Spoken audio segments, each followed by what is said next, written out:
Hello viewers, welcome back to my channel Rupa's cookbook. তো চলে এসেছি আজকে তোমাদের সঙ্গে আবার একটা দারুণ রেসিপি নিয়ে। আর আজকে আমি বানিয়ে দেখাবো একটা স্ন্যাক্স রেসিপি ইভিনিং। আর আমি আজকে বানিয়েছিলাম একটা চিকেনের নিউ রেসিপি। আমি জানি না এটাকে তোমরা কি বলবে, এটা আমি একটু অন্যরকমভাবে চিকেন ফ্রাই করার চেষ্টা করছিলাম। তো দেখো, তো আমি এখানে প্রথমে দুটো পিস নিয়ে নিয়েছি। আমি এখানে একটা চিকেনের লেগ পিসটা নিয়ে নিয়েছি আর একটা আমি ব্রেস্ট পেস্ট নিয়ে নিয়েছি। আর আমি এটাকে প্রথমেই, যেহেতু বড় বড় পিস ছিল মশলাটা ঢোকার জন্য, আমি একটু চাকু দিয়ে ভালো করে একটু সাইডগুলো কেটে নিলাম যাতে ভালো করে মশলাগুলো ঢুকে যায়। তারপর আমি এটাকে ভালো করে ধুয়ে নিয়ে নিয়েছি আর তারপর আমি এটাকে ম্যারিনেশন করব। আর ম্যারিনেশন করার জন্য আমি এখানে 3 চামচ মতন টক দই ইউজ করেছি। আর তারপর আমি এখানে দিয়ে দিলাম সামান্য একটু নুন। তোমরা টক দইয়ের পরিবর্তে এখানে লেবু ইউজ করতে পারো বা ভিনিগারও ইউজ করতে পারো। তারপর আমি এখানে দিয়ে দিলাম সামান্য একটু গোলমরিচের গুঁড়ো, সামান্য একটু হলুদ আর সামান্য একটু লঙ্কার গুঁড়ো। আর আমি এখানে ইউজ করব সামান্য একটু জিরের গুঁড়ো। তোমরা চাইলে জিরেটাকে ভেজে রোস্টেড জিরের গুঁড়োটাও ইউজ করতে পারো, আমি নর্মাল জিরের গুঁড়ো এখানে ইউজ করেছিলাম। তারপর আমি এখানে একটু ভালো করে একটু নাড়িয়ে চাড়িয়ে নিলাম। আর তারপর আমি এখানে দিয়ে দিলাম আদা রসুনের পেস্ট। তারপর আমি এটাকে ভালো করে একটু মাখিয়ে নেব। আর মাখিয়ে নেওয়ার পর আমি এটাকে ভালো করে ফ্রিজে রেখে দেবো 1 থেকে 2 ঘন্টা মতন রেস্টে। যেহেতু বড় পিসটা আমি 2 ঘন্টা মতনই রেস্টে রেখেছিলাম। আর আমি এটাকে 2বার ম্যারিনেশন করব, তোমরা পরে দেখতেই পারবে। আমি এটাকে ভালো করে মাখিয়ে নিয়ে 1 থেকে 2 ঘন্টা অবধি ফ্রিজে সেট করতে রেখে দিয়েছিলাম। তারপর আমি এখানে একটা বাটিটা বার করে নিয়ে এসেছি ফ্রিজ থেকে। তারপর আমি এখানে বলেছিলাম যে এখানে 2বার ম্যারিনেশন করব, তার জন্য পরের বার আমি অ্যাড করলাম একটু টমেটো সস আর একটু সয়া সস। তোমরা এখানে চাইলে অন্য কোনো সসও অ্যাড করতে পারো। আমি এখানে টমেটো কেচাপটা আর একটু সয়া সসটা ভালো করে অ্যাড করে নিয়েছিলাম।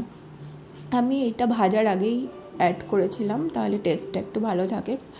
তা আমি এখানে আবার মাখিয়ে নিয়ে ভালো করে ম্যারিনেশন করে নিয়ে 5 থেকে 10 মিনিট মতন আবার রেস্টে রেখে দেবো। অবশ্যই রাখবে, এটা খুবই মেন পার্ট, তাহলে মাংসর এটা খেতে খুবই টেস্টি হয়। তারপর আমি এখানে একটা প্লেট নিয়ে নিয়েছি আর প্লেটের মধ্যে আমি ময়দা নিয়ে নিলাম। আর তারপর আমি এখানে দিয়ে দিলাম সামান্য একটু গোলমরিচের গুঁড়ো, সামান্য একটু নুন গুঁড়ো, আর আমি এখানে অ্যাড করছি সামান্য একটু অরিগানো আমি এখানে ইউজ করার পর। তারপর আমি এখানে ইউজ করব সামান্য একটু চিলি ফ্লেক্স। এগুলো অপশনাল, তোমরা চাইলে ইউজ করতে পারো, না চাইলে না ইউজ করতে পারো। আমি এগুলোকে একটু ইউজ করলাম যাতে একটু ফ্লেভারফুল হয় আর টেস্টফুল হয়, তার জন্য আমি এখানে ইউজ করে নিলাম। তারপর আমি ময়দাটাকে একটু ভালো করে নাড়িয়ে চাড়িয়ে মিশিয়ে নিলাম। তারপর মিশিয়ে নেওয়ার পর আমার এখানে আসবে মেইন পার্ট। আমি এখানে এবার একটা বাটিতে একটু জল নিয়ে নেবো। আমি এখানে নর্মাল ওয়াটারই নিয়েছিলাম। তারপর আমি একটা বাটিতে এখানে ময়দাটা যে মাংসের ম্যারিনেশন করে দিচ্ছিলাম ওটা নিয়ে নেবো। তারপর আমি এবার মাংসটাকে ভালো করে এই ময়দার মধ্যে একবার করে কোট করে নেব। আর ময়দার মধ্যে কোট করে ভালো করে ঝেড়ে আমি যে নর্মাল ওয়াটার রেখেছিলাম সেই ওয়াটারের মধ্যে একবার করে ডুবিয়ে নেব। তারপর ডুবিয়ে নেওয়ার পর আমি আবার এখানে ময়দার মধ্যে কোট করে নেব। আমি এখানে ডাবল কোটিং করেছিলাম, তোমরা চাইলে সিঙ্গেল কোটিংও করতে পারো, কিন্তু ডাবল কোটিং করলে লেয়ারটা একটু মোটা হয় আর একটু ক্রিস্পি হয়, আর খেতেও খুবই ভালো লাগে। আর এটাকে অবশ্যই ভালো করে ঝেড়ে নেবে যাতে এক্সেস যে ময়দাটা আছে ওটা বেরিয়ে যায়, নয়তো কিন্তু লেয়ারটা অনেকটা মোটা হয়ে যাবে আর সেদ্ধ হবে না, খেতে ভালো লাগবে না। তারপর আমি সেম প্রসেসে এখানে যে লেগটা রেখেছিলাম সেই লেগটাও ভালো করে ডুবিয়ে নিলাম। আর আমি ডাবল কোটিং এখানে লেগটারও করে নেব। তোমরা অবশ্যই এটাকে একটু টাইম নিয়ে করবে আস্তে আস্তে, যাতে কোটিংটা খুব ভালো হয়। কোটিংয়ের উপরই মেন ভাজাটা নির্ভর করে। তো তারপর আমি এটা কমপ্লিট হয়ে গেলে আমি এখানে কড়াইয়ের মধ্যে তেল গরম করতে দিয়ে দিয়েছিলাম। তো আমার এখানে তেলটাকে আমি ভালো করে গরম করে নিলাম। আর তেলটা গরম হয়ে গেলে আমি যে পিসটা আছে সেটাকে ভালো করে এখানে ছেড়ে দেবো।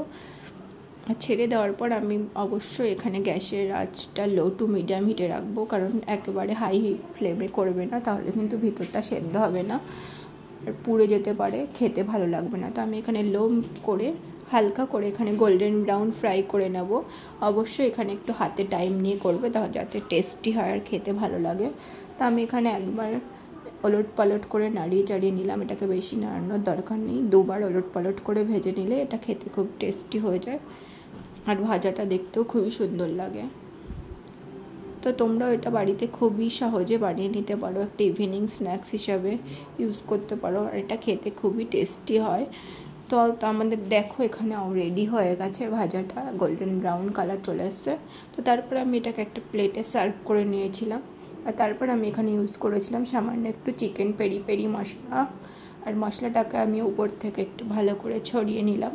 এই মশলাটা দিয়ে এই ফ্রাইটা খেতে খুবই ভালো লাগে। তো তোমরাও এরকম মশলা দিয়ে একটু সার্ভ করবে। তোমাদের কাছে যদি পেরি পেরি মশলা না থাকে তোমরা অন্য যে কোনো চাট মশলা টাইপসের কিছু অ্যাড করতে পারো। তারপরে আমি এটাকে সার্ভ করেছিলাম একটুখানি টমেটো সস দিয়ে খেতে এটা ভালো লাগে। তো কেমন লাগলো আমার এই চিকেন ফ্রাই রেসিপিটা অবশ্যই কমেন্টে জানিও, আর ভালো লাগলে চ্যানেলটাকে সাবস্ক্রাইব করে দিও। Thanks for watching. ভালো লাগলে লাইক, কমেন্ট অ্যান্ড সাবস্ক্রাইব। তো এরকম ভালো ভালো ভিডিও রেসিপি পেতে আমাকে অবশ্যই সাবস্ক্রাইব করে দিও আমার চ্যানেলটা। আর তোমরা অবশ্যই এটা বাড়িতে ট্রাই করো, আর ট্রাই করলে আমাকে অবশ্যই কমেন্টে জানিও। টাটা, দেখা হবে পর অন্য কোনো ভিডিও নিয়ে।